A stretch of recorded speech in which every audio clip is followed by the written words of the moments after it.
Hey, what's up guys, Sir Emanon here, and welcome to another feature match commentary on the channel today. So this is going to be round 1 of LCS number 11 that's happening this weekend, and I'm going to be covering the event all throughout the entire weekend, so be sure to stay tuned if you're interested in seeing these games play out. But this is going to be between Jibriel XD playing Drytron versus Frisky Badger playing Heroes. And this is actually going to be under the new ban list, of course, effective March 15th. But the LCS is playing under this current ban list. If you do want to check out Luxury socials, I will leave a link to all of those in the description box below. But let's go and get started with this matchup here without any further ado. I think they actually got into this room a bit early. It was like 12 minutes before the round started, so we're just going to fast forward here. Didn't quite see who won the RPS, but it looks like Drytron's going to be going first here. So the opening hand is going to be Gamma, Alpha, Donna the Herald, Fafnir, and Alpha. So we've seen some cool adaptations with Drytron in the past like 24 to 48 hours here, where people are playing Herald of Perfection with Donna the Herald, some Megaliths, as well as Cyber Angel Edaton, and some people even playing Vendrids in their lists. So we'll see what the adaptations end up being. I'm very curious as to see what's going to prevail. But you can already see the Donna the Herald as a way to get Perfection on board, because this is actually quite easily searchable not only by Zeta, but also by Edaton. And hopefully you'll be able to see this throughout the match. I didn't quite watch the whole thing because, as usual, I just have 3 different accounts and I kind of swap through and look and see what people are playing. But the opponent's hand on Hero is going to be a Dusted Gold, Triple Tactics Talent, Solid Soldier, Malicious, and Nibiru. So Nibiru has a pretty high impact against this deck for sure, especially probably post the ban list. It's going to be hard to get Negations live early and like Orange Light added to hand. So we'll see exactly what the combo is going to look like. So we're going to see an activation of Fafnir that's going to grab Nova to hand. And then from here, going to activate the Nova, that's going to summon out Zeta from deck.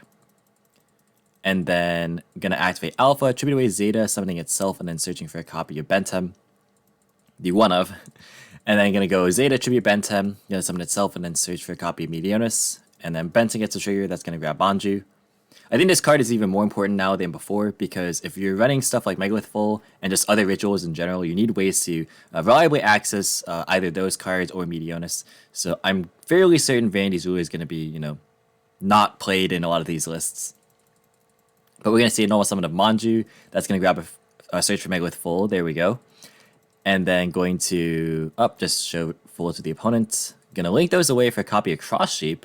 This has a cool effect to draw 2 and pitch 2 if a ritual summon monster is pointing to its zone, or is in a zone it points to, and then another monster is special summoned. So let's see, gonna go for Meteonis and then gonna chain Nibiru to that. So the board gets wiped, but there are still Drytrons on hand here. So Nibiru comes down and then gonna resolve Meteonis, that's going to tribute away Gamma and then summon out Full from hand. And then gonna activate Full, that's going to grab Benten back. Again, this is one of the best reasons to play, I think, the Megalith package is that you can recycle the Benten and kind of lessen the impacts of it, especially with Carrier gone. Definitely need ways to try and recycle it. Full effect is going to tribute Benten from hand and summon an Ophiel from deck, and then Ophiel and Benten both trigger to grab a Full off the Ophiel, and then Benten's going to grab Edaton. So for those of you guys who don't know, this card says you can ritual summon this card with Machine Angel Ritual, but obviously Meteonis can bypass that too. If this card is ritual summoned, you can add 1 ritual spell from your deck or graveyard to your hand, so it's another way to either access your Donna the Herald, which makes it even more searchable, or you can add back Meteonis and get more activations that way. And then also, if this card is distributed, you can make all ritual monsters you control permanently gain 1000 attack or defense, so it can make your Herald really, really big. So, gonna be thinking here, gonna activate Ophiel, tribute itself as well as Full. That's gonna summon out Edaton from hand, and Edaton's gonna grab back Meteonis. And then gonna overlay those 2 because Full becomes level 6, since it becomes the level of whatever you added back, which is Benten being level 6. So those 2 can turn into a copy of Beatrice. This basically effectively replaces Union Carrier by sending another Drytron name, and that's gonna send Delta. And then going to activate Meteonis, tribute away the Alpha in hand, summon out Benten. And then going to go ahead and tribute away Benten for the Delta, and then going to reveal the Donna the Herald to draw 1. Draws Orange Light, alright, so we are still on the Orange Light and like Ava package for sure, because like typically you send Ava off of the Beatrice on your opponent's turn. This is actually kind of what the OCG players are doing, but instead of overlaying with a Full, they're overlaying with Diviner of the Heralds, which obviously we don't have yet here in the TCG. Benten's going to grab a search for Herald of Perfection, and then Meteonis is going to add back itself by reducing the attack set of Delta. And then going to Gamma, tribute away the Delta. That's going to summon itself as well as the Zeta back. And then going to activate Meteonis. That's going to bring back Edaton. And then Edaton can trigger again because, fun fact, also not a once per turn because Cyber Angels just don't have any once per turn clauses on there anywhere. So going to go and add that back, and then activate the Dawn of the Herald, shoot away Edith to summon a Herald of Perfection, and then going to activate Edith to boost, as well as Dawn of the Herald, which has the effect that you basically banish yourself from the graveyard when Herald is summoned with this card's effect, and then add back whatever you attributed to summon the Herald. So that gets you a free negation there. And then gonna be thinking here, gonna link for Relinquish Anima, so that's gonna actually take the Nibiru, so the zone placement mattering there. And then going to pass. So for top deck, it's going to be another copy of Triple Tactics Talent. That is not good. This hand actually doesn't look good at all. I didn't really think about the hand from the hero side of things, but yeah, not really any Stratoses or Ferrises or like anything like that. So going to normal summon Solid Soldier and then activate the effect. It's going to chain Herald of Perfection. And then on Resolution, we're going to see the Beatrice being activated. That's going to send Ava. And then Ava going to banish 2. And that's going to be the end of game number 1.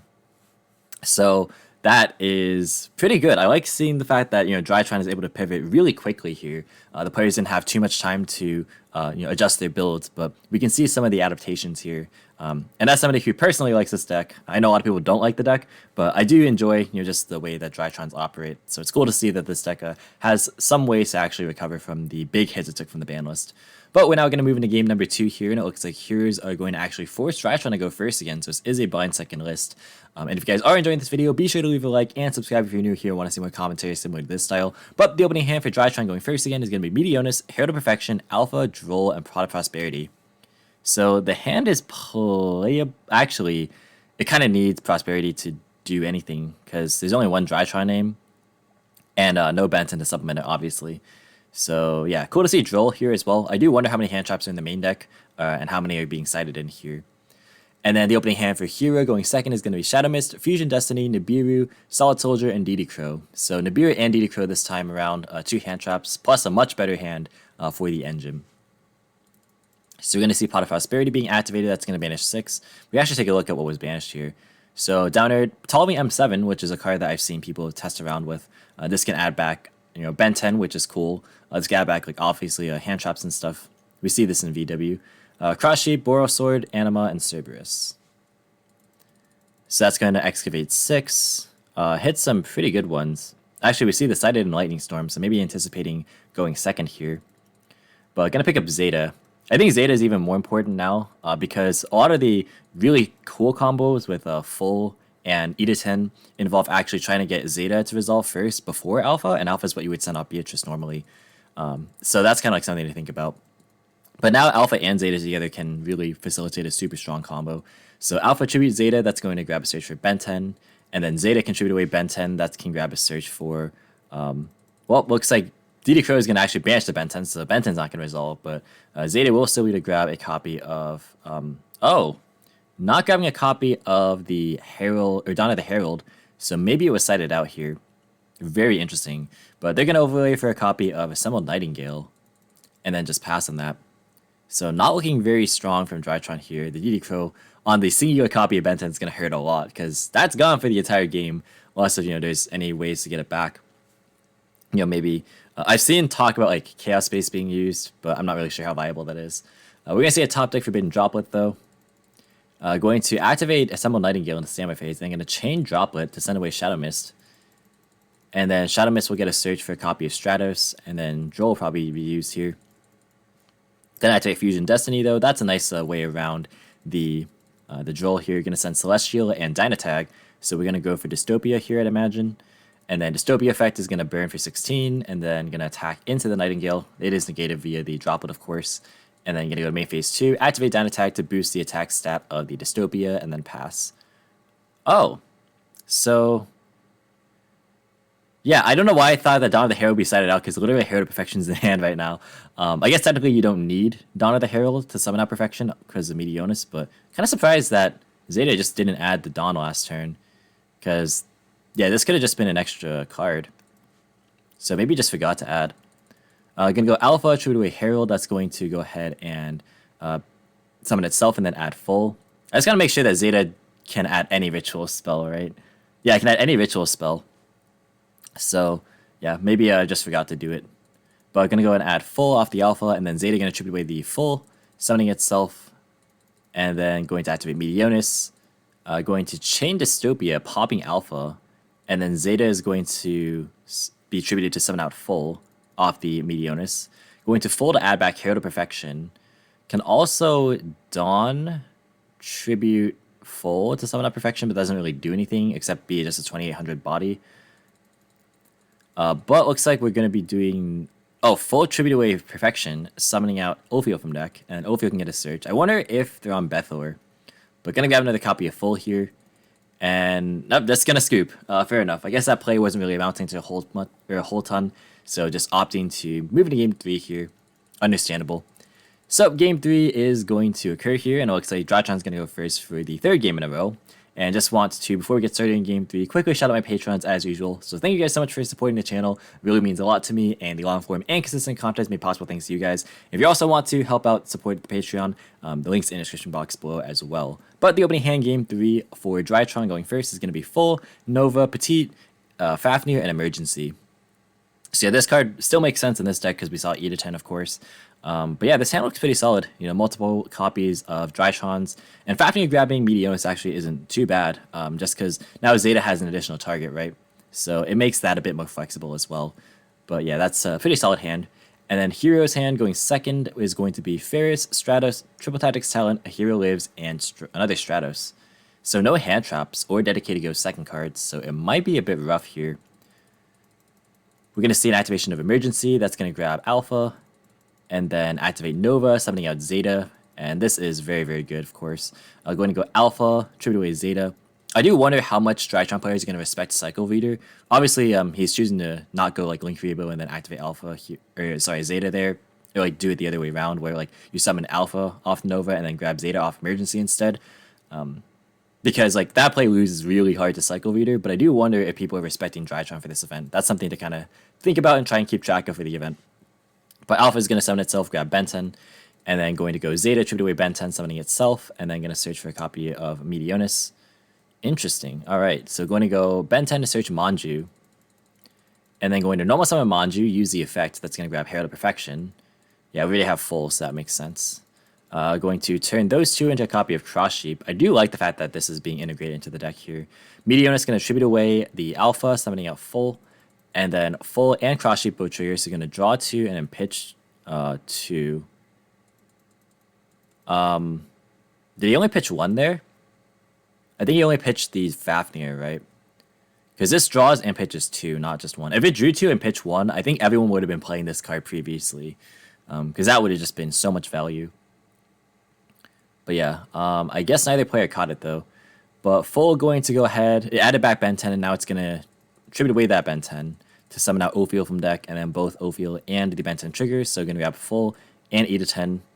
Yeah, so there should actually just be straight up one less card in this hand, which, you know, probably won't matter because you could pitch. Wait, no, the E to 10 was searched. You like pitch the Gamma, and that would have been fine. Yeah, I don't think it would have made a monumental difference. Gonna go Ophiel, tribute away itself, as well as the Petite Angel, actually, to summon out E to 10. And then E to 10 is gonna grab back the Drytron. Overlay those two for a copy of Beatrice, and then activate Beatrice, and then send a copy of Delta. Gonna Meteonis away the Gamma. Okay, so maybe it did matter. Gonna bring back the Ben 10, and then going to Delta, tribute away Ben 10, reveal Full, and then draw 1. It definitely wouldn't have, like, you know, prevented Jibriel from comboing here because, you know, there's just no hand traps. So he would just, like, discarded something else. Like, he hasn't had to use this Orange Light, for example. But gonna draw Nova. And then going to Ben 10, add a copy of Lancia, which is actually not too bad against heroes. Meteor is going to add itself back. And then going to Gamma, tribute the Delta, summon itself and the Delta back. Going to Meteonis away for a copy of E to 10. E to 10 going to grab a search for a copy of Dawn of the Herald. And then going to Dawn, tribute away E to 10, summon out Herald of Perfection. And then both of those trigger, being E to 10 and Dawn of the Herald. So you're going to boost and add E to 10 back. So this is definitely quite strong. Gonna turn the Delta into Link Rebo, and then pass. So pretty good stuff. It is a little bit awkward that Cross Sheep kind of just stays there and isn't able to like convert into something like Appaloosa. But that being said, of course, this is still, you know, multiple interruptions with the Herald of Perfection plus Lancia, which is cool. We're gonna see Dark Calling drawn for turn. I do wonder if this is breakable. Not really sure if it is. Gonna go to main phase 1, activate Hero Lives. That's gonna pay 4,000 and then get negated by the Herald of Perfection. And then on resolution, gonna activate Beatrice. That's going to detach, mill Ava, and then Ava going to banish to just add 1. So only on 1 copy Petite Angel here. Going to activate Triple Tactics Talent to try and steal. Gonna negate that with Perfection. Going to normal summon the Stratos, and that gets negated as well. Going to activate Ferris. That is going to be negated too. And then gonna activate Dark Calling. Oh, or maybe there are no targets for the Dark Calling here. Or maybe it just wouldn't have mattered. Let me just make sure that it was a Herald negating the Ferris and it wasn't Lancia being activated. I'm pretty sure, but let's see. Going to go Ferris, declare Herald, send Lancia. Yeah, okay, so it was Herald negating by pitching Lancia. So I guess there were just no targets for this Dark Calling, which I don't actually remember the fuse material, so I can't confirm necessarily. But regardless, we're gonna see Drytron take this one 2-1. Pretty interesting. It kind of caught me off guard there because I didn't expect the game to like end like that with just activate Dark Calling and then scoop. But nonetheless, it's cool to see that Drytron is able to really pivot, and we see some really cool techs in here. People really figured out things quite quickly. I think that something important to note is that, again, Zeta doesn't have to add necessarily Medionis. It can add any of the ritual spells in the game, so it can add the Dawn of the Herald too, which is definitely super cool. Again, gives more flexibility to Fafnir to just freely search Medionis in cases where you open both it and Nova, which is cool, and like makes your Zeta more impactful as well. But that's going to be it for this video, guys. Thank you so much for watching. Hope you enjoyed. If you did, be sure to leave a like as well as any thoughts or your feedback in the comments. Subscribe for more informative and competitive Yu-Gi-Oh content. If you want to, you can follow me on all social media platforms or support me with the links in the description as usual. And until next time, I'll catch you in the next video. See you guys.